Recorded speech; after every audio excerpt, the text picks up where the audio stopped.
अस्सलामुअलैकुम रहमतुल्लाहि व बरकातुहू। नाज़रीन कराम, पाकिस्तान के बॉलर बहुत ही कमाल के बॉलर नसीम शाह फाइफर लगाने में कामयाब हो चुके हैं। बहुत ही खूबसूरत किस्म की बॉलिंग इनकी देखने को मिली है। अगर आप भी नसीम शाह से मोहब्बत रखते हैं तो इस वीडियो को लाइक करना मत भूलिएगा। जिनको आज नसीम शाह की बॉलिंग पसंद आई है, फाइफर पसंद आया है, वो इस वीडियो को लाजमन लाइक करते हैं और हमारे यूट्यूब चैनल को आप लाजमी सब्सक्राइब कर सकते हैं। देखिए, तीनों फॉर्मेट्स के अंदर नसीम शाह कूट कूट कर परफॉर्मेंसेस का मुजाहरा कर रखे हैं। हर फॉर्मेट के अंदर T20 फॉर्मेट हो, ODI फॉर्मेट हो और टेस्ट फॉर्मेट हो, इनकी कारकर्दगी बहुत कमाल की देखने को मिली है।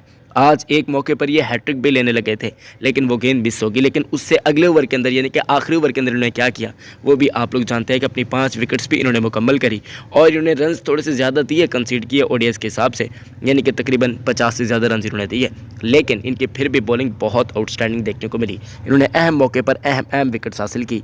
एक मौके पर इन्होंने जो बल्लेबाज को आउट किया, आप लोग भी जानते हैं ग्लेन फिलिप्स को, जो काफ़ी डट चुके थे और काफ़ी तेज़ खेलना भी जानते हैं, इनको आउट किया। जबकि डेब्यू वाले हेनरी को भी इन्होंने चलता किया। तो आप लोग जानते हैं कि भाई कैसी बॉलिंग देखने को मिली। और हाँ, एक रिकॉर्ड भी इन्होंने बनाया। रिकॉर्ड ये बनाया कि इन्होंने ODI फॉर्मेट के अंदर, अपने क्रिकेट ODI फॉर्मेट कैरियर के अंदर इन्होंने पहले फाइफर भी लगा दिया है। उम्मीद करता हूँ कि वीडियो